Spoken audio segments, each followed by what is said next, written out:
ఇదే డీజీపీ అధికార పార్టీ కార్యకర్తలా మాట్లాడుతూ ఉన్నాడు. గత ప్రభుత్వంలో పోలీసులు సరిగ్గా పని చేయలేదని ఈయన ఇప్పుడు చెప్తా ఉన్నాడు. మరి ప్రభుత్వంలో ఆయన కూడా అప్పుడు ఆయన కూడా ఆ ప్రభుత్వంలో ఆయన కూడా పనిచేశాడు కదా. మరి ఈ ప్రభుత్వం పోనీ ఇప్పుడు ప్రభుత్వం సవ్యంగా పనిచేస్తుందా, బ్రహ్మాండంగా పనిచేస్తూ ఉందా? ఈయన డీజీపీగా ఉన్న ఈ ప్రభుత్వం ఇంత సవ్యంగా పనిచేస్తూ ఉంటే ఇన్ని హత్యలు ఎందుకు జరుగుతూ ఉన్నాయి? ఎందుకు వైఎస్ఆర్సీపీ కార్యకర్తల మీద దాడులు ఇంతగా జరుగుతూ ఉన్నాయి? ఎందుకు దొంగ కేసులు పెడతా ఉన్నారు?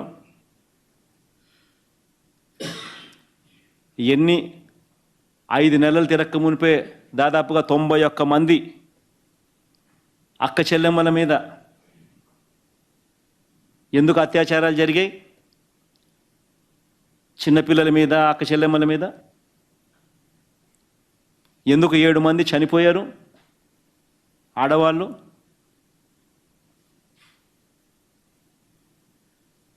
చివరికి సోషల్ మీడియా యాక్టివిస్టులను కూడా, ప్రజాస్వామ్యంలో ప్రజల తరపున గొంతు విప్పుతా ఉన్న ప్రజాస్వామ్యంలో ఉన్న సోషల్ మీడియా యాక్టివిస్టులను కూడా ఇంతటి దారుణంగా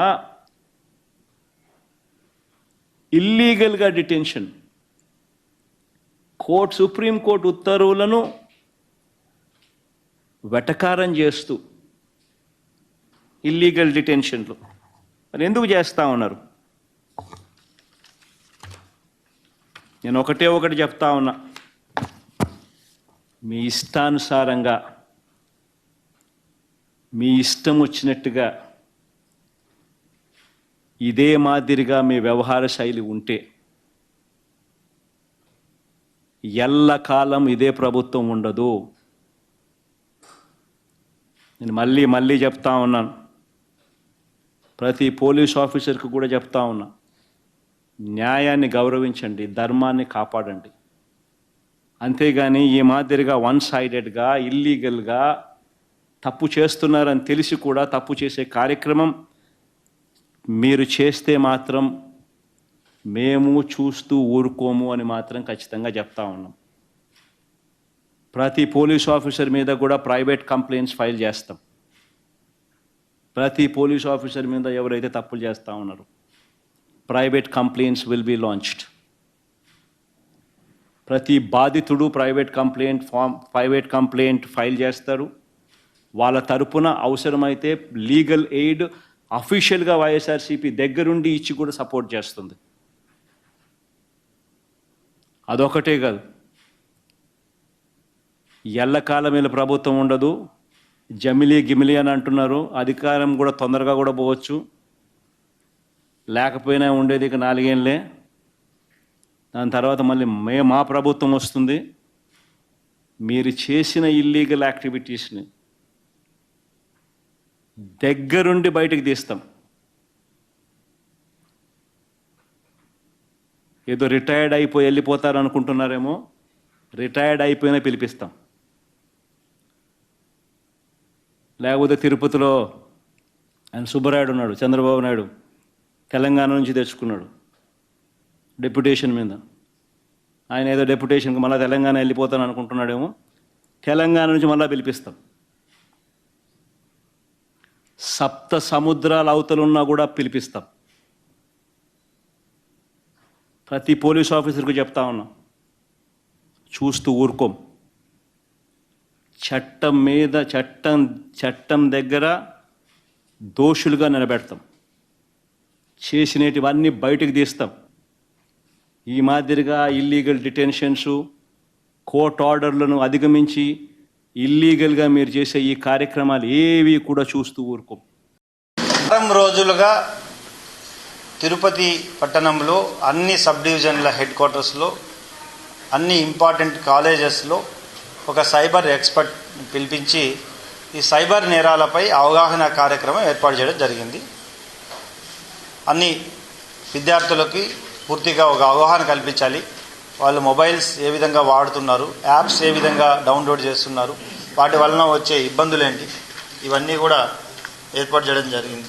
కార్యక్రమం ఏర్పాటు జరిగింది. రైట్ ఫ్రమ్ మండే 4వ తారీఖు నుండి ఈరోజు వరకు ప్రతిరోజు ఉదయం 2 గంటలు, సాయంత్రం 2 గంటలు ఇంపార్టెంట్ కాలేజెస్లో రైట్ ఫ్రమ్ గూడూరు, మా సబ్ డివిజన్ హెడ్ క్వార్టర్స్ అన్నీ కూడా పుత్తూరు, గూడూరు అండ్ తిరుపతి, తర్వాత చంద్రగిరి, శ్రీకాళహస్తి అండ్ శ్రీ సిటీ అన్ని చోట్ల ఏర్పాటు చేయడం జరిగింది. అందులో భాగంగా ఈరోజు లార్జ్ స్కేల్లో గౌరవ కలెక్టర్ గారి సహకారంతో, ఎడ్యుకేషన్ డిపార్ట్మెంట్ వారి సహకారంతో అన్ని స్కూల్స్కి లింక్ ఏర్పాటు చేసి జూమ్లో 8th క్లాస్ నుండి ఇంటర్ వరకు అన్ని స్కూల్స్కి జూమ్లో దాదాపు 50 నుండి 60 వేల మంది స్టూడెంట్స్తో మనం ఈరోజు ఏదైతే ఎదుర్కొంటున్నామో సమాజంలో, ముఖ్యంగా crime against women and girl child, చిన్నపిల్లల్ని ఏ విధంగా వీళ్ళు కొంతమంది తమ దగ్గరున్న వాళ్ళే, నమ్మిన వాళ్ళే వారిపై అటెంప్ట్ చేస్తున్నారో వారికి అవగాహన కల్పిస్తూ, అదేవిధంగా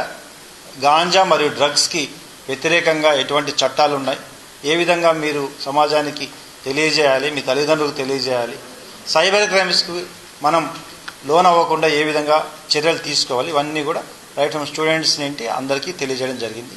మీడియా ద్వారా ఇంకా ఎక్కువ పబ్లిసిటీ చేసి దీన్ని ఒక మూమెంట్గా తీసుకెళ్ళాలి మనం.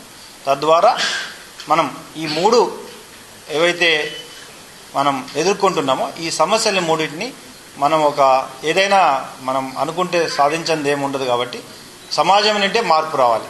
గర్ల్ చైల్డ్ విషయంలో అయితేనేమి, డ్రగ్స్ అయితేనేమి, సైబర్ అయితేనేమి. ఒక ఉద్యోగం ఊరికే ఏది రాదు. నీకు ఉద్యోగం ఇస్తామంటే పక్కన అడగాలి, ఇది ఉద్యోగం వస్తుందా లేదా అని. లింక్ క్లిక్ చేయడం కాదు. అదేవిధంగా అన్నెసెసరీ వీడియో కాల్స్ వస్తుంటే మనం ఓపెన్ చేయకూడదు.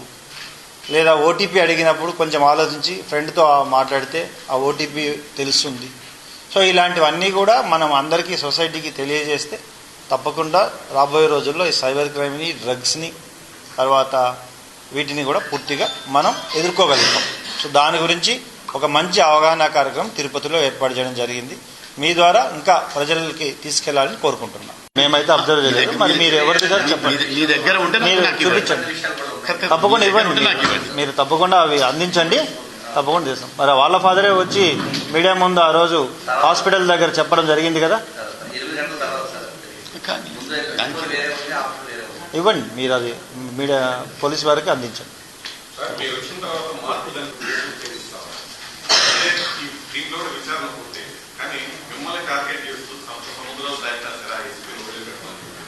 నేను ఇందాకనే మిమ్మల్ని అడిగాను, నేను రాజకీయాలు మాట్లాడదలుచుకోలేదు.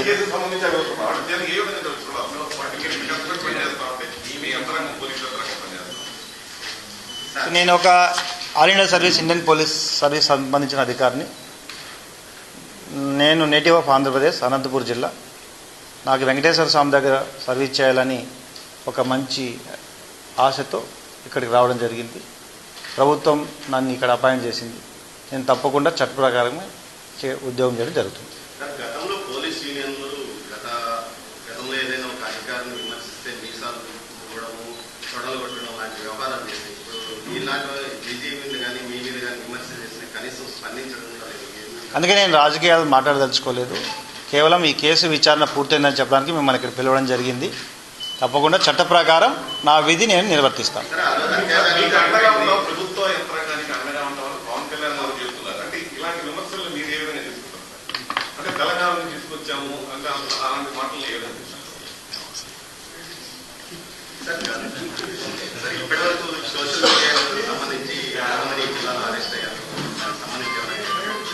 అన్నీ కూడా చట్ట ప్రకారమే మేము విధులు నిర్వహించడం జరుగుతుంది. Thank you.